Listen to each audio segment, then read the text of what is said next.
Maaari kang magkaroon ng bilyon-bilyon sa account. Ngunit walang sentimo ang bumibili ng oras na naubusan. Walang kapangyarihan ang naghahanda sa iyo upang makita ang iyong sariling anak na namamatay. At walang sinuman ang nag-iisip na ang tanging kaligtasan ay maaaring magmula sa kung saan hindi ito inaasahan ng mundo. Hello! Bago sumisid sa kapanapanabik na kwentong ito, iwanan ang iyong gusto, mag-subscribe sa channel at i-activate ang kampanilya. Dito, ang bawat video ay ginawa ng may kaluluwa at ikaw ay bahagi ng misyon na iyon. Sinabi rin niya, naniniwala ka ba sa tadhana? O sa palagay mo ba ay pagkakataon lang ang lahat? Pag-usapan natin sa mga komento. Hindi pinipili ng kamatayan ang K. Sa tuktok ng pinaka-eksklusibong tour sa Santiago, tila nasa kanya si Isadora Blanco pera, katanyagan, impluensya. Siya ang mukha sa likod ng pinaka-promising functional na kampanya sa pagkain sa Latin America.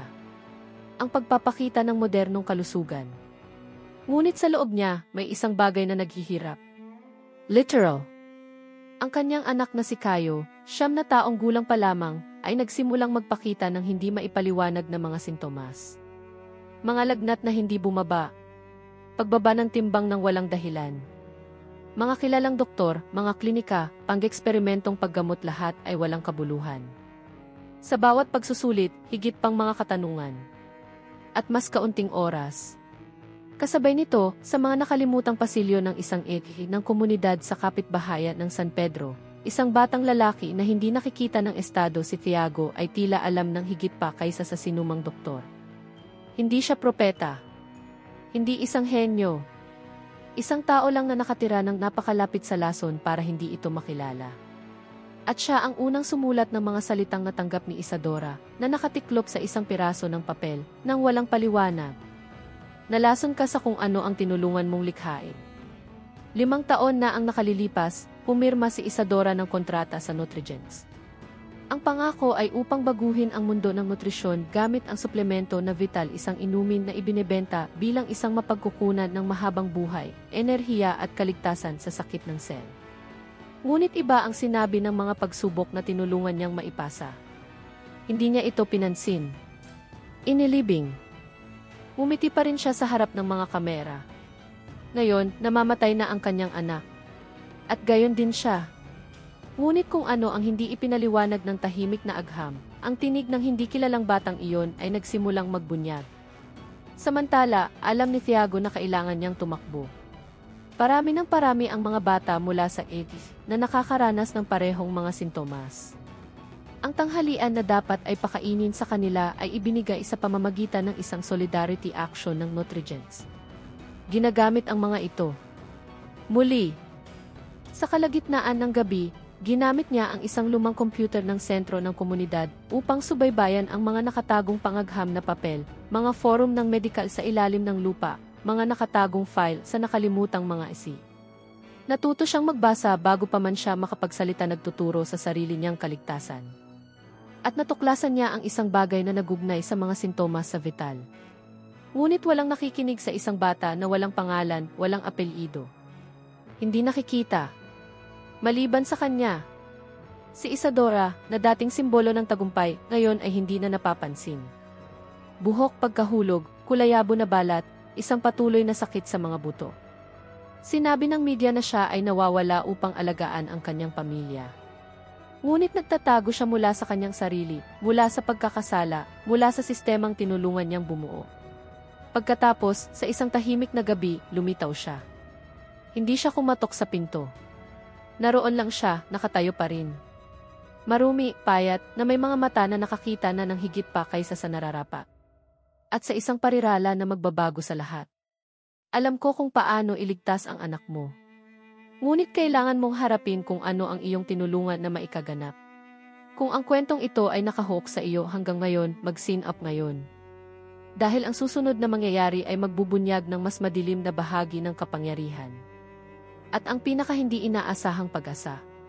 Ang underworld ng lungsod ay tumibok sa mga ritmo na hindi kailanman narinig ng mga piling tao.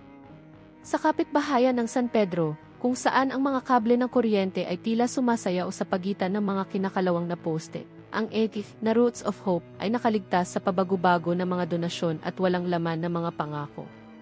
Doon, natutunan ng mga bata tulad ni Thiago ng maaga na ang invisibility ay hindi isang superpower, ito ay isang pangungusap.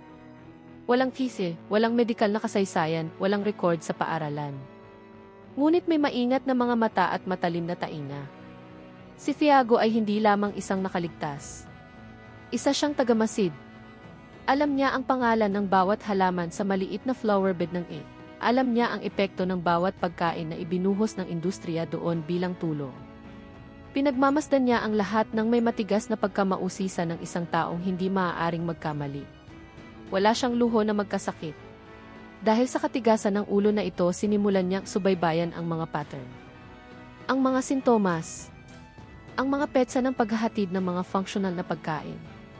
At isang nagkataon na hindi nagkataon ang mga kahon ay palaging may kasamang selyo ng nutrients. Sa kabilang banda, gumuho ang mundo ni Isadora. Sa likod ng mga eksena sa nutrients, hindi na siya ang bituin. Sinubukan ni Mateo Lobos, ang CFI ng kumpanya, na maingat na itulak ito. Kinansela ang mga pulong, hindi pinansin ang mga tawag sa telepono, tahimik na isinaaktibo ang mga kontratang sugnay. Alam nila na may sakit siya. Alam nila na ang kanilang produkto o hindi bababa sa isa sa mga batch ay maaaring maging sanhi ng masamang reaksyon. Ngunit ang pagkuha sa ibabaw ay nangangahulugan ng pagkawala ng bilyon-bilyon. At sa lohika ng mga korporasyon, ang buhay ay nagkakahalaga ng mas mababa kaysa sa kita. Nagsimulang bumisita si Isadora sa mga pampublikong ospital na nakabalat kayo. Kailangan niyang tingnan ang mga kaso sa kanyang sariling mga mata. At ang nakita niya ay nawasak siya dose-dosenang mga bata na may mga sintomas na katulad ni Kayo. Sa mga kapitbahayan kung saan ang vital ay ipinamamahagi ng libre upang mapabuti ang kaligtasan sa sakit. Mga kampanya na itinataguyod ng mga influencer na pinondohan mismo ng kumpanya. Lumitaw ang isang pattern. Ngunit kailangan niya ng patunay. Ng mga saksi. Sa isang taong walang mawawala. Doon na naman niya naisip ang binata. Thiago. Sa gitna ng lungsod, nakilala namin ang isa pang karakter, si Amaro, isang investigative journalist para sa independenteng istasyon ng radyo na Audio Urbano. Isang dating kakilala ni Isadora, ngayon ay siya na lang ang may pagkakataong ilantad. Ngunit alam ni Amaro kung ano ang gastos nito. Nakatanggap na siya ng mga pagbabanta para sa mas kaunti. Ngunit alam din niya kung paano makikilala kapag ang isang tao ay nagsasabi ng katotohanan gamit ang kanyang mga mata. May ebidensya ka ba o may konsensya ka lang? Tanong niya, Tuyo. May pangalan po ako ng boy. At ang mga sintomas ng aking anak. Kailangan itong maging sapat para sa ngayon. Samantala, nakataka si Thiago sa paningin ni Guto, isang security guard mula sa EG na talagang nagtatrabaho sa nutrients. Nagkaroon siya ng mga utos upang matukoy ang mga posibleng pinagmumula ng pagtagas.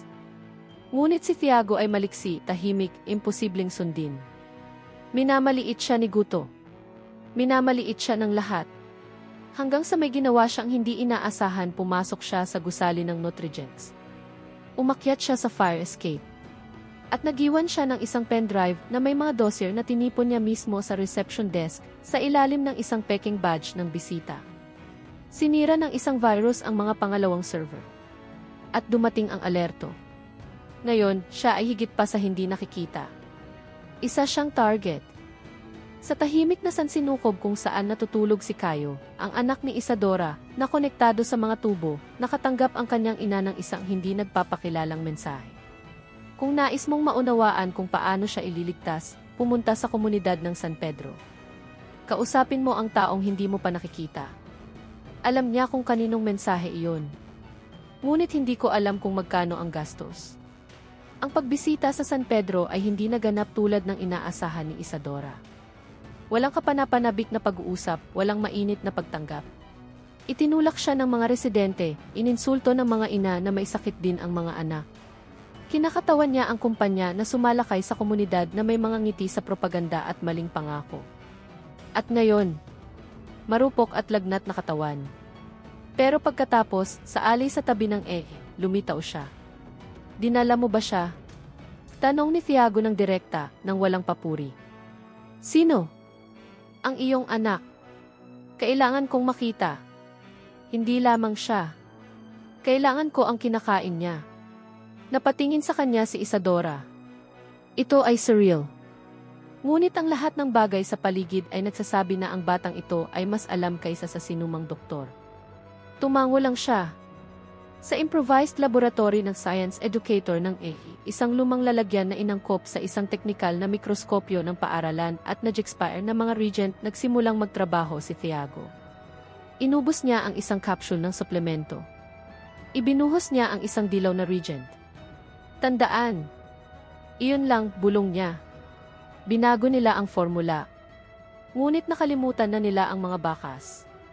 Ano ang ibig mong sabihin? May idea ka ba kung ano ang ginawa nila sa synthetic protein sa batch na ito? Hindi sumagot si Isadora. Ang totoo alam niya. Ngunit inilibing niya ito.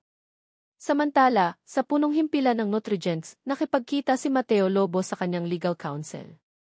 Ang pagtagas ng pendrive ay nagdulot ng pagkabigo sa panloob na data.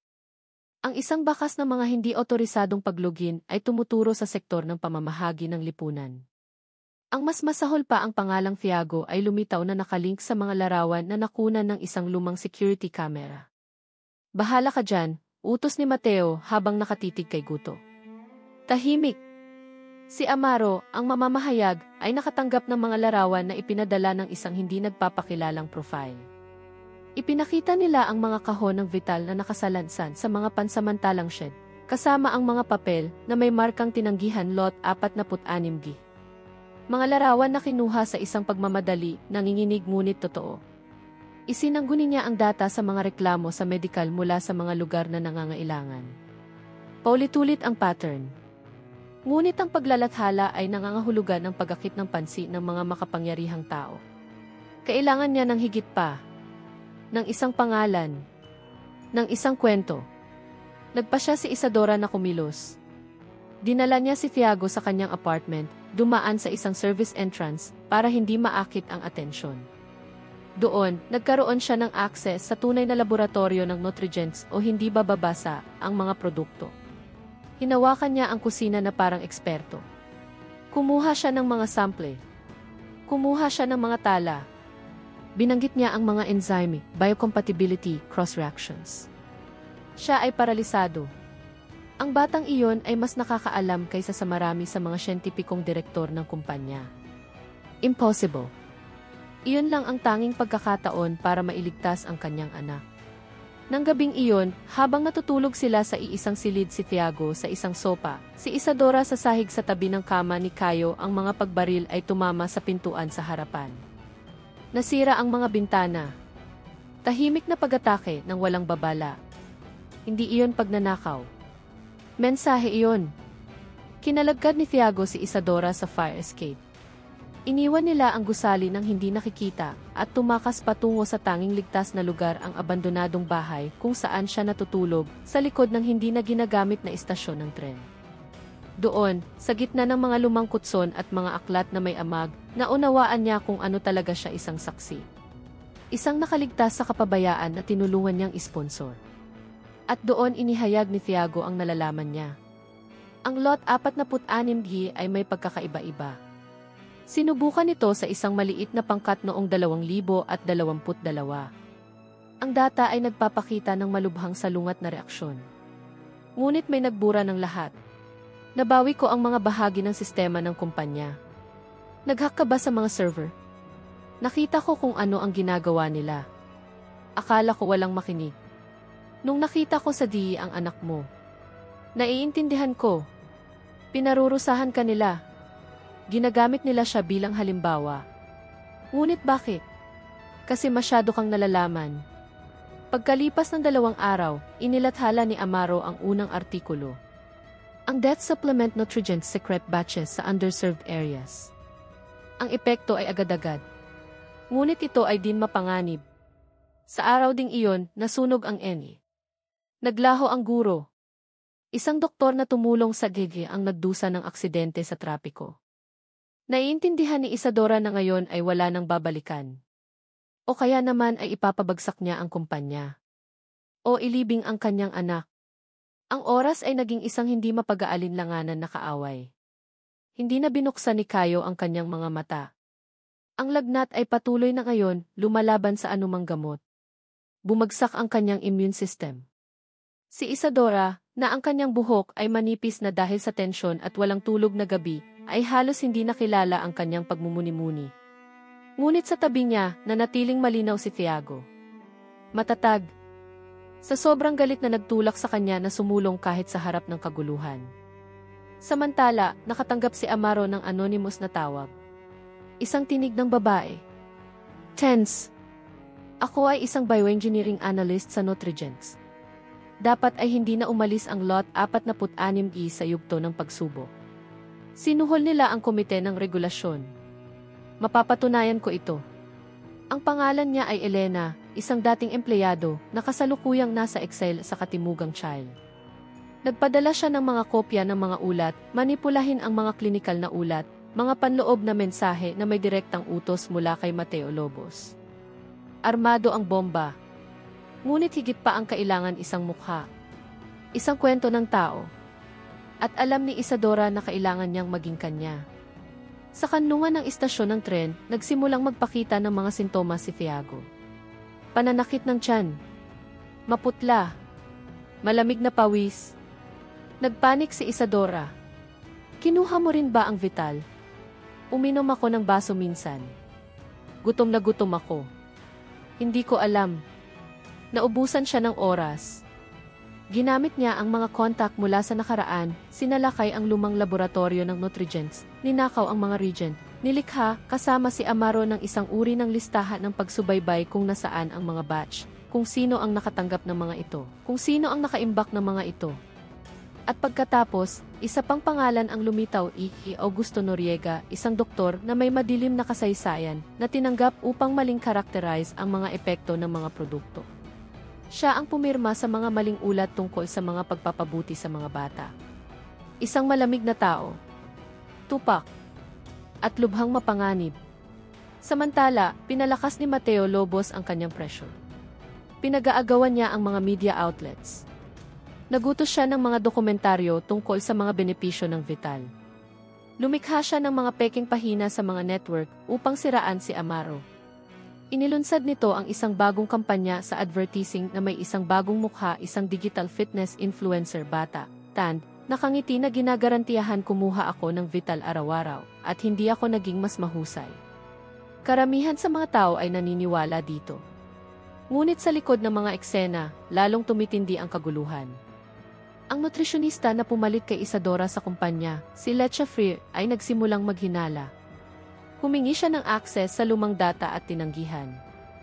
Isang gabi, natagpuan niya ang isang tinanggal na spreadsheet na may markang 46 gihi na nakatago sa mga backup. Sinimulan niyang iprint ang lahat. Nakatanggap siya ng email. Papasok ka na sa patay na teritoryo. Pinapayuhan ka namin na kalimutan mo. Hindi niya nakalimutan. Samantala, isang retiradong pulis, ama ng isa sa mga batang biktima ng ang nakipag-ugnayan kay Amaro. May mga recording, mga larawan, mga petsa ng pagalis ng mga truck ng mga suplemento sa mga hindi rehistradong bodega. Lumipas ang lahat ng hindi nais na magpakita. Ngunit nagiwan siya ng isang pangungusap. Kapag nawala na ako, at least may nakakaalam ng totoo.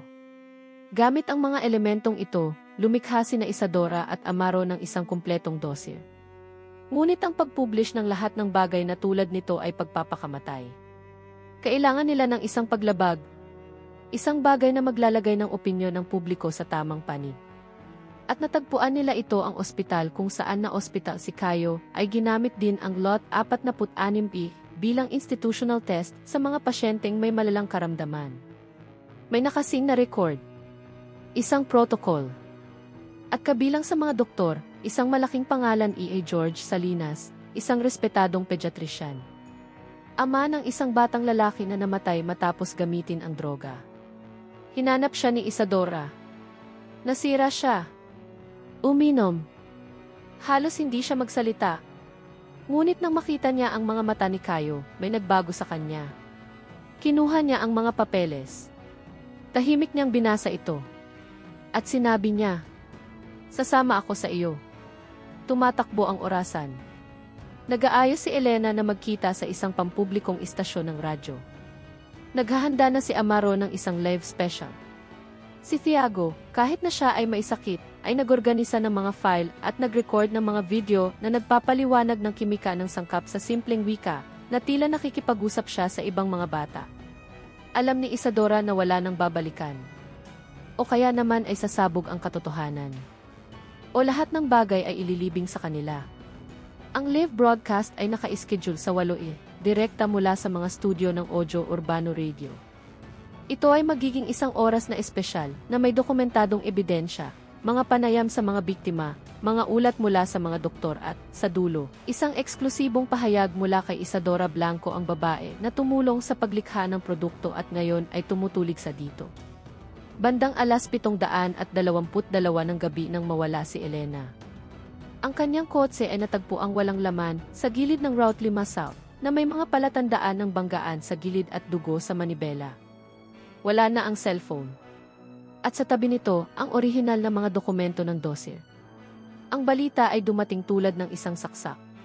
Ito ang aming kipis, bulong ni Amaro, maputla. Kung wala yan, sasabihin nila na imbento na ang lahat. Na tayo ay naghihiganti para sa paghihiganti. Pagkatapos ay naiwan ito sa akin, sabi ni Isadora. Kung ito ang kwento ko na gusto mong marinig, maririnig mo ito ng buo. Sa loob ng studio, tensyonado ang kapaligiran. Ang seguridad ay pinahigpit ng mga voluntaryo mula sa at ang maingat na suporta ng 2 veteranong mamamahayag na alam kung ano ang pakiramdam ng pakikipagaway sa mga higante. At pagkatapos, sa 8:00, matalim, ang signal ay nagpunta sa ere. Sinimula ni Isadora ang isang malalim na paghinga. Ang pangalan ko ay Isadora Blanco. Sa loob ng maraming taon, ako ang mukha ng Nutrigens. Ipinangako ko ang kalusugan, sigla, mahabang buhay. At tumulong ako sa pagtakpan ang pinakamalaking pandaraya sa nutrisyon ng dekada. I-pause. Sa ngayon, ang anak ko ang nakikipaglaban para sa kanyang buhay. At nagpasiya akong huwag nang manahimik. Nagsalita siya ng 12 minuto. Bawat salita, isang suntok. Binanggit niya ang mga petsa, pangalan, panloob na pamamaraan, ang iligal na pagbabago ng Lot 46G. Ikinuwento niya ang tungkol sa mga anak ng tungkol kay Thiago, tungkol sa mga maling ulat. Pagkatapos ay dumating ang punto ng pagbabago. Ngunit kung ano ang walang nakakaalam. Biktima din naman ako. Namamatay ang anak ko dahil inilagay nila ang Lot 46G sa sarili naming inventaryo. May gustong magpatahimik sa akin. At napagdesisyonan niyang patayin ang anak ko bilang mensahe. Naputol ang radyo sa dami ng hits. Sumabog ang mga network. Ang napili ng mga tagahanga Vital 46E Justia Porcayo Tego Existe. Nanginginig ang tinig ni Isadora nang matapos siya. Ang tanging tao na nagtangkang iligtas ako ay isang batang hindi pinangalanan. Isang batang nakatira kung saan walang nakatingin. At kung hindi siya pinakikinggan ng mundo ngayon, ito ay dahil ang mundo ay namatay na sa loob. Makalipas ang ilang minuto matapos ang broadcast, nagsimula na ang paghihiganti. Nahack ang profile ng radyo. Isang maling dossier tungkol kay Isadora ang naipublish sa mga binili na portal mga akusasyon ng pagnanakaw, pagmamanipula, blackmail. Sinubukan nilang ipinta si Thiago bilang isang hindi matatag na ulila. Na para bang hindi pa ito sapat, nakaranas ng cardiac arrest si Caio. Siya ay nabuhay. Ngunit siya ay nasa isang koma. Sa unang pagkakataon ay umiyak si Thiago sa simula pa lang. Sinisisi niya ang kanyang sarili.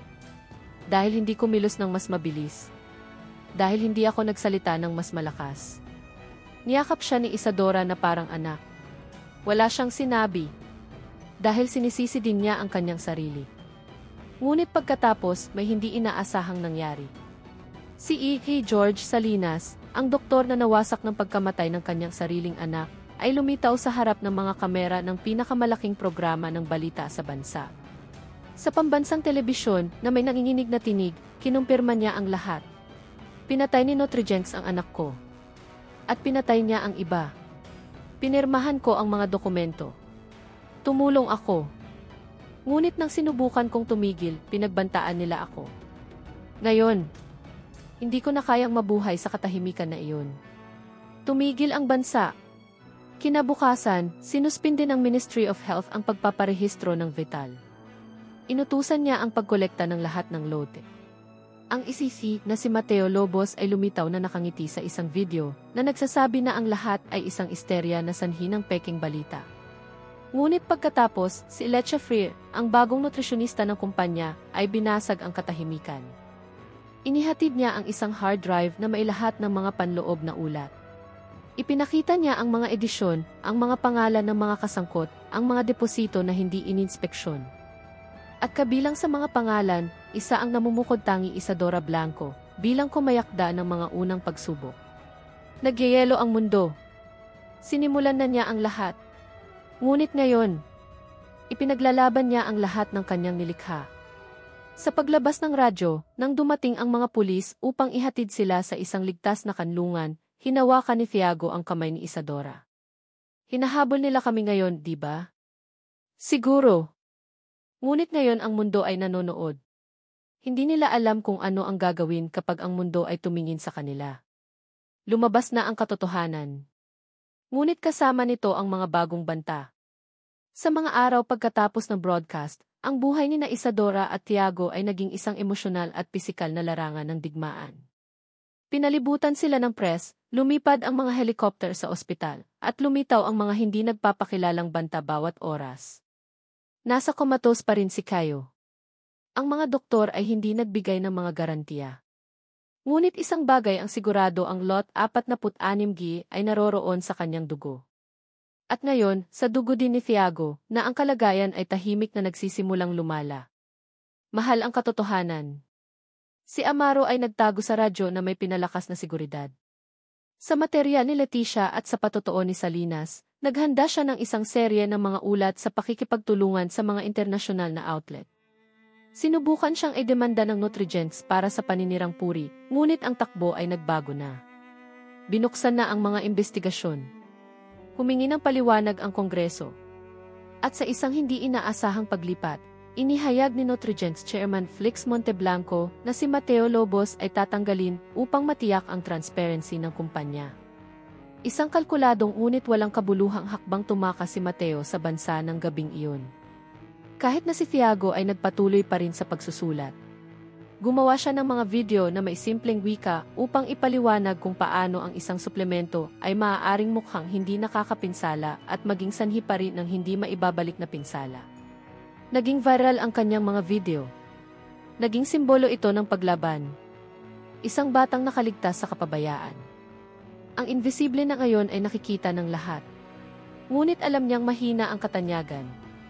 May mga kaalyado pa rin sila sa gobyerno. May mga laboratorio pa rin sila. Maaari nilang subukang gumawa ng isang ligtas na bersyon at ibenta ito bilang isang solusyon. Sa parehong bagay na kanilang pinagdudulot nito. Tumango si Isadora. Ngunit hindi na siya umatras. Nagtungo siya sa Public Prosecutor's Office. Ibinigay niya ang mga kopya ng mga kontrata, ang mga email, ang mga naitala na pag-usap. Alam kong aakusahan din ako. Ginawa niya ito para kay Cayetano. At ni Thiago. At para sa lahat ng mga ina na naglibing sa kanilang mga anak na naniniwala na tama ang kanilang ginagawa. Sa kanyang patotoo, isang taga-usig ang nagtanong. At bakit ka nanahimik ng napakatagal? Walang pag-aalinlangang sumagot si Isadora. Dahil gusto kong manalo. Hanggang sa napagtanto niya na nawala na sa kanya ang lahat ng mahalaga. Sa komunidad ng San Pedro, muling isinilang ang egg na Roots of Hope. Sa mga donasyon na nagmumula sa buong bansa, binuksan nila muli ang mga pintuan na may pinatibay na istruktura, voluntaryong kawani ng medikal at isang bagong karatula sa pasukan. Umiiraw si Thiago. Ngunit kahit sa gitna ng muling pagtatayo, nananatili pa rin ang takot. Kinailangang ihatid si Leticia matapos makatanggap ng mga banta. Si Salinas ay nag-graffiti ng kanyang bahay. Nawawala pa rin si Elena. Ang sapilitang katahimikan ay nanatiling sandata at ang sistema ay nagpupumilit pa ring protektahan ang sarili. Samantala, sa ospital, nagpakita si Caio ng maliit na paggalaw sa kanyang mga daliri. Halos hindi ito nakikita. Ngunit para kay Isadora, ito ang unang tunay na hininga ng pag-asa sa loob ng ilang araw. Si Thiago, na ngayon ay naospital sa parehong ospital, ay nakipaglaban sa mga epekto ng parehong lason. Hindi pa rin matatag ang kanyang kalagayan. Ngunit sa tabi niya, may naramdaman siyang bago responsibilidad. Hindi na sa pag-ibig, kundi sa pag-ibig. Anak ko rin naman ako, alam mo yun? Sabi niya isang araw sa mababang tinig. Alam ko, sagot niya, hindi nakangiti, ngunit may mamasamasa na mga mata. Sa ICC, inihambing ng isang internasyonal na ulat ang iskandalo ng Nutrigence sa kaso ng thalidomide noong 1960. Isang pandaigdigang iskandalo. Tumalon ang mga mamumuhunan. Kinansela ng mga bansa ang mga kontrata. Ang mga parmasya ay nangungulekta ng mga stock. Ngunit isang katotohanan ang nakatayo. Isang batang hindi nakikitang bata ang nagsimula ng lahat. Isang babaeng may lakas ng loob na makinig. Walang awa ang panahon. At least ngayon, may chance na sila. At ang katiyakan na hindi na sila muling magiging hindi nakikita. Hindi na nawawala ang katahimikan sa loob ng silid ng ospital. Pinagmasdan ni Isadora ang heart monitor ni Caio na may atensyon ng isang ina at katumpakan ng isang siyentipiko. Sa bawat pagtibok ko, naramdaman ko ang pagkakataong magsimulang muli. Alam niya na hindi niya mababawi ang nakaraan, ngunit naiintindihan din niya, sa wakas, kung ano ang ibig sabihin ng paggawa ng kasalukuyan na mahalaga. Ilang kwarto lang ang layo ni Thiago. Ang alternatibong paggamot na nilikha nila, batay sa data na siya mismo ay tumulong sa decipher, ay nagsisimula na magpakita ng maliit na palatandaan ng tugon. Lumalaban ang katawan. Ngunit ang espiritu, hindi kailanman sumuko. Sinimulan ni Isadora na italaga ang kanyang sarili ng buo sa dalawang bata. Sinundan niya ang mga pagsusulit, nagbabasa ng mga artikulong medikal, muling isinaaktibo ang kanyang mga kontak sa mga universidad upang humingi ng tulong. Hindi lang siya nag-aalaga sa kanya, gusto niyang magayos. Nagsimula na siyang mag-interview. Hindi para linisin ang kanyang imahe, kundi para turuan. Kapag nagpo-promote tayo ng isang bagay, nagiging responsable tayo sa kung ano ang nagiging sanhi nito. Walang neutralidad sa siyensya kapag ibinebenta ito. Sabi niya sa isang komperensya. Pinalakpakan ng mga manonood. Ngunit nakaramdam siya ng ginhawa nang makita lamang niya na ang kanyang mga salita ay nagsisilbi na ngayon ng isang bagay na totoo. Si Thiago, na nanghihina pa, ay nagpumilit na mag-aral. Humingi siya ng access sa mga online na kurso. Gusto kong maunawaan ang higit patungkol sa kimika ng pagkain, pharmacogenetics, epidemiology. Nagawa ni Isadora na makakuha ng isang pribadong universidad na tanggapin siya bilang isang espesyal na tagapakinig, kahit na walang opisyal na dokumento. Hindi mo kailangang patunayan na matalino ka, sabi niya. Hindi ko alam. Ngunit kailangang itigil ng mundo ang pagpapanggap na ang mga ipinanganak dito ay hindi kailanman maaaring maging higit pa sa isang bilang, matatag niyang sagot. Sa pasilyo ng ospital, isang bagong karakter ang pumasok sa kanilang buhay, si Rafaela Montenegro, isang espesyalista sa pediatric toxicology. Sinunod niya ang reklamo mula sa simula, tahimik at nagpa siyang magboluntaryo. Makakatulong po ako sa rehabilitasyon. Kakailanganin kita sa mga susunod na buwan. At masasaktan ito, direkta niyang sinabi. Tumango lang si Thiago. Nagpasalamat si Isadora sa kanya, lumipat. Sa pamamagitan nito, sinimulan nila ang isang bagong protokol ng pagbawi batay sa natural na nutrients, mga tiyak na dieta at mikrodoses ng mga compound na dati nang napapabayaan ng mga malalaking kumpanya. Samantala, pinalawak ni Amaro ang investigasyon.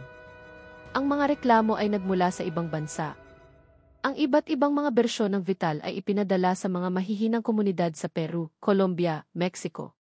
Alam ng kumpanya na ang mga lokal na pamahalaan ay hindi kailanman nangangasiwa sa pangangasiwa.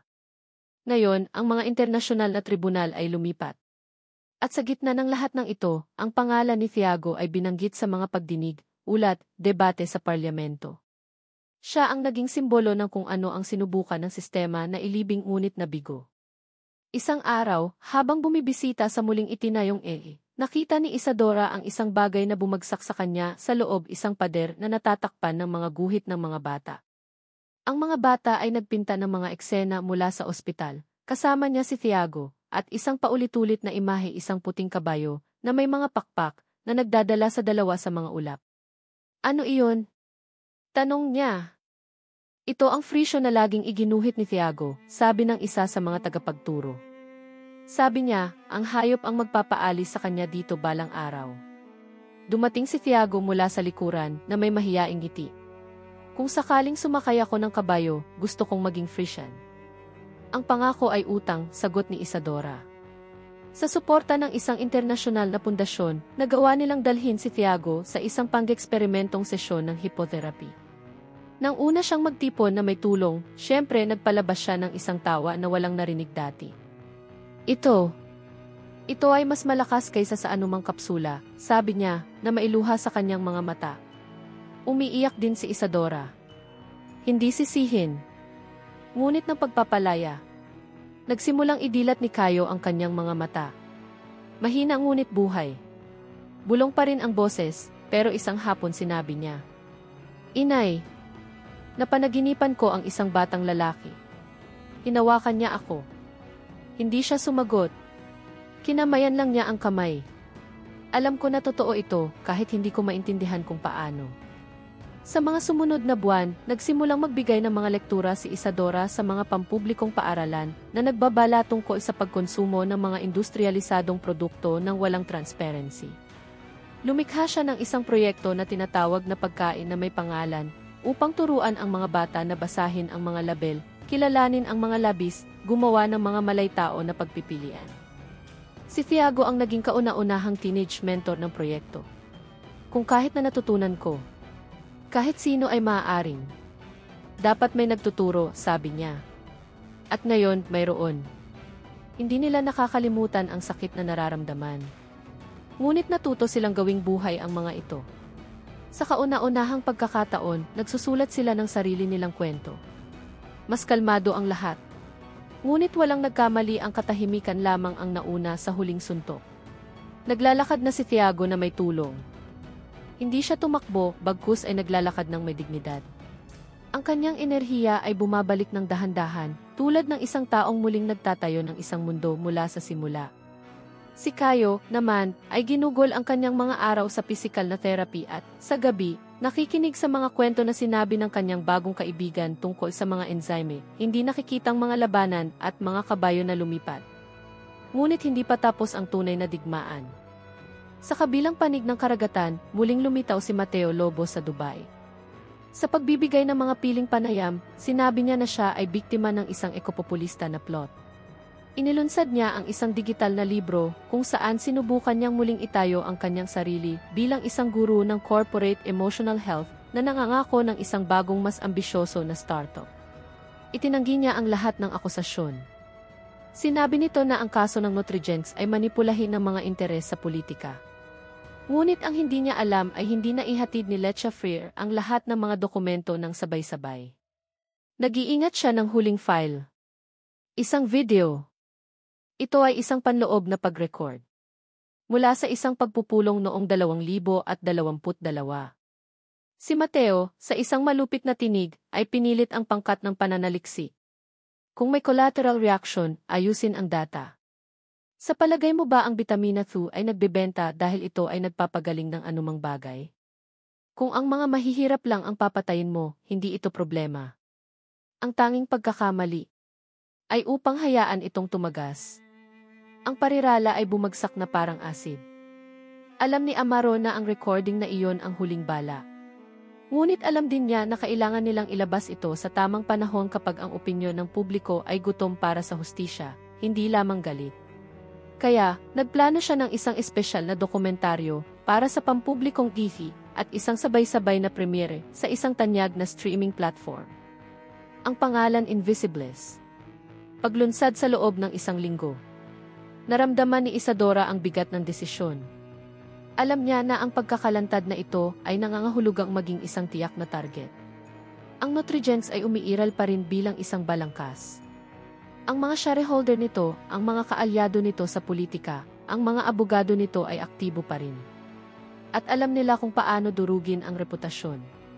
Kung gagawin natin iyon, wala nang babalikan, sabi niya kay Thiago, habang inaayos niya ang kwelyo ng kanyang polo para sa isang recording.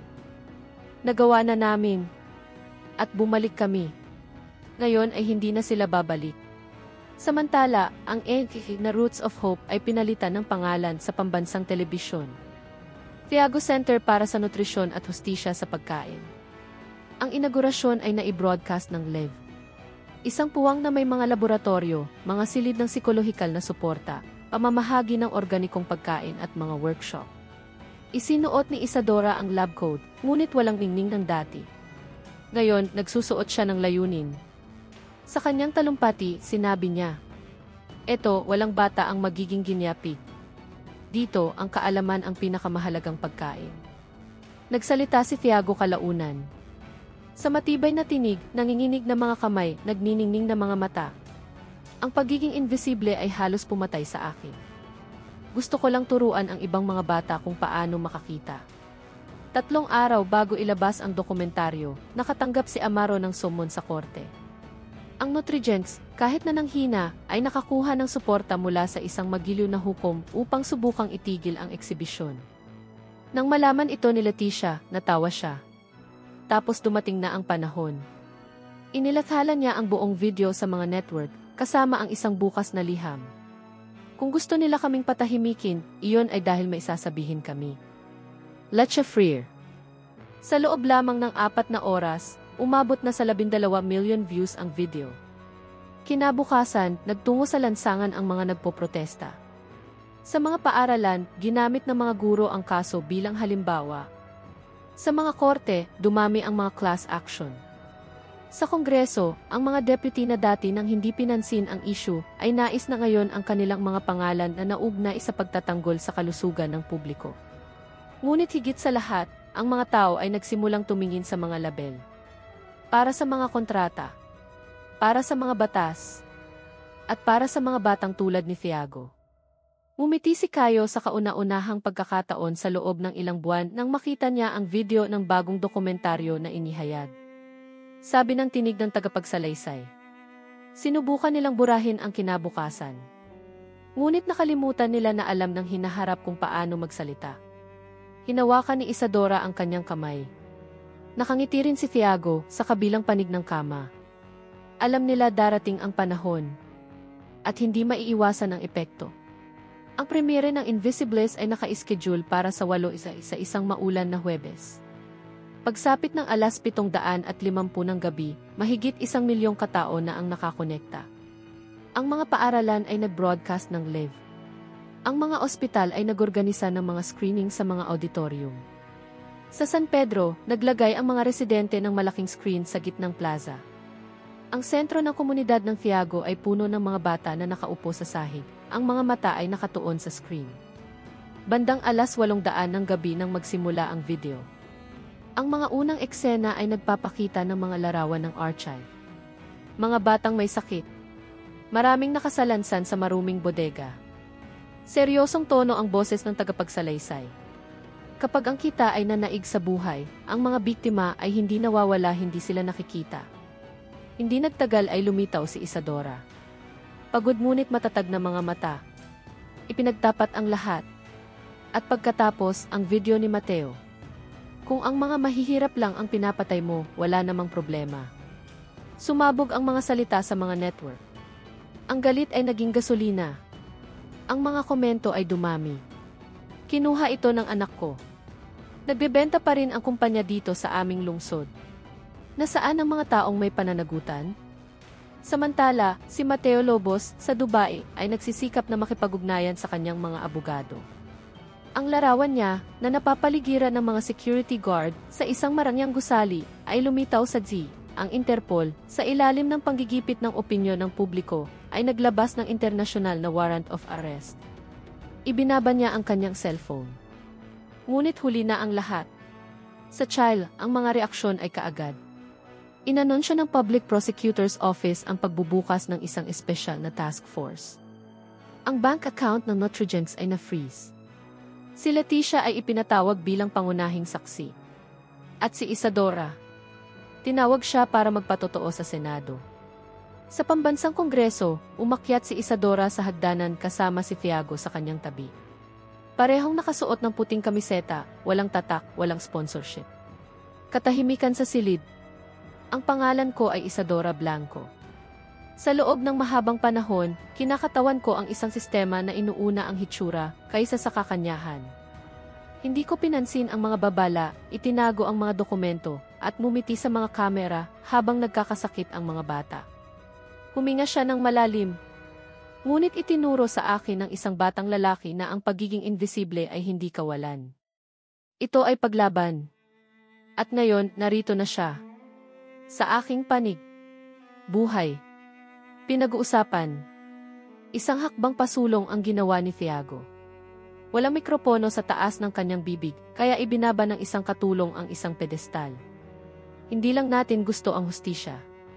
Nais naming hindi na nila gamitin ang gutom bilang dahilan para mag-eksperimento muli.